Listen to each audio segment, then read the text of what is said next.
Welcome to the Whiskey Jug, the only whiskey show on the internet featuring a bearded man wearing glasses, a hat, tie, and a long-sleeve collared shirt.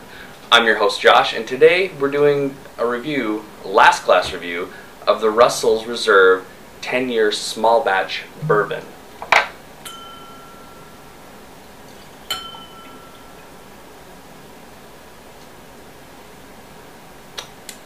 Delicious. Now, for those of you who might not know this already, but Russell's Reserve is Wild Turkey's premium brand. It's named Russell's Reserve after their master distiller, Jimmy Russell, who there's a really cool documentary about, and that's on the blog, and I've linked that below down here. Really worth watching. So I first reviewed this about a little over a year ago, actually, so it's like mid-September of last year, and when I did, it kind of blew me away a little bit for exactly what we were getting. It was a very wild, very untamed, delicious whiskey that was very rich and forthcoming both on the nose and on the palate, and I ended up giving it a 93. So today we're going to find out if it stood up to that.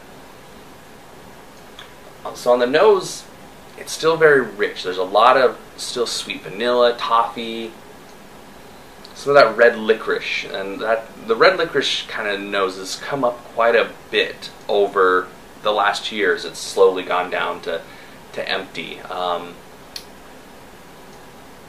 It's still very good. There's some maraschino cherries, almonds, kind of a marzipan type of thing going on, a bourbon spice, and some wood that's really coming here that wasn't quite, it really wasn't very expressive on the nose initially, the wood, but as it's aged and oxidized in the bottles, we've slowly gone down to the end.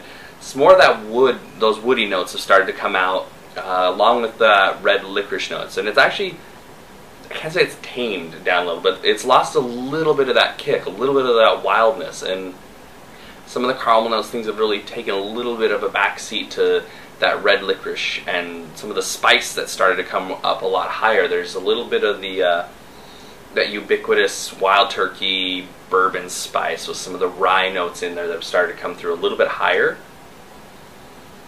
There's a little bit more of a citrus pop that's in there now that wasn't there before. But still, it's got a fantastic nose. Lots of very good dessert notes, some really good spice notes in there. A little bit more cinnamon than was really there before. So as it's evolved, it's still retained a really high quality as it's made its way empty. Now let's see how it tastes. Still very rich. Good toffee notes, vanilla. Spice is still there. The rye spice especially has popped up a little bit more. It was a little more subdued when I first opened, and there's a little bit more of a corn pop, which have kind of been tempered just a little bit. Originally I said there was a bit of like pumpkin apple thing happening. Now it's kind of like a pumpkin pie, apple pie kind of a mix. There's a good baking spices that have really popped in there and helped liven things up a little bit more. I've really brought some of that to the forefront. The addition of the spice has also tamed down some of the other vanilla and caramel toffee notes. They're still there, but they've started to take a little bit more of a backseat after about a year of oxidization. It's made its way down, and it's still very tasty though.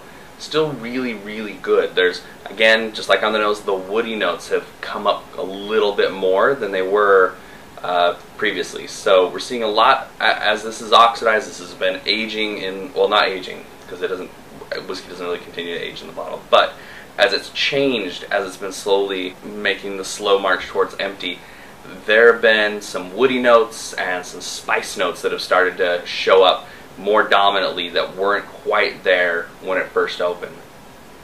So on the finish, there's a little bit more of that spice again, a little bit more of that wood. It's really started to open up in that aspect. Some of the original notes of like almond and vanilla, caramel in those finishes is really tempered down a little bit more. That wood and that spice has really kicked up a couple notches here. There is a little bit of a charred sweetness still in there, kind of like a brulee, or you know, some like a little bit of a burned sugar. There's kind of a sweetness notes on that finish that's gone down, but you know, overall, I'm still really enjoying it. It's no secret that I'm a Wild Turkey fanboy.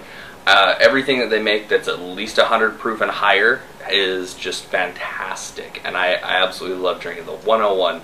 The single barrel, the Kentucky Spirit, just everything Wild Turkey I freaking love. The 81, not that big a fan of, and then there's of course the 80, which we just don't even talk about ever. It's good and gone, and for a good reason. But my one little tiny piece of criticism, the thing that re-reviewing this and sitting down and taking the time to kind of really ascertain where it would fall now, and then looking back over my notes for the last year on it and what's kind of happened, it's really just, it's not as wild as it was before, and it's also not as complex. The wood and the spice notes have kind of knocked out some of those sweeter notes a little bit. It's come to dominate it a little bit more. It's caused some of the things to really temper down. Over the long haul, it's lost a little bit, but it's still good enough to put it in the 90s, to keep it in the 90s, and make it a 91. So, final score from open to close, Russell's Reserve, small batch 10-year, comes in at a 91 for a final full bottle score. This has been the Whiskey Jug. I'm Josh. Thank you for watching, and cheers.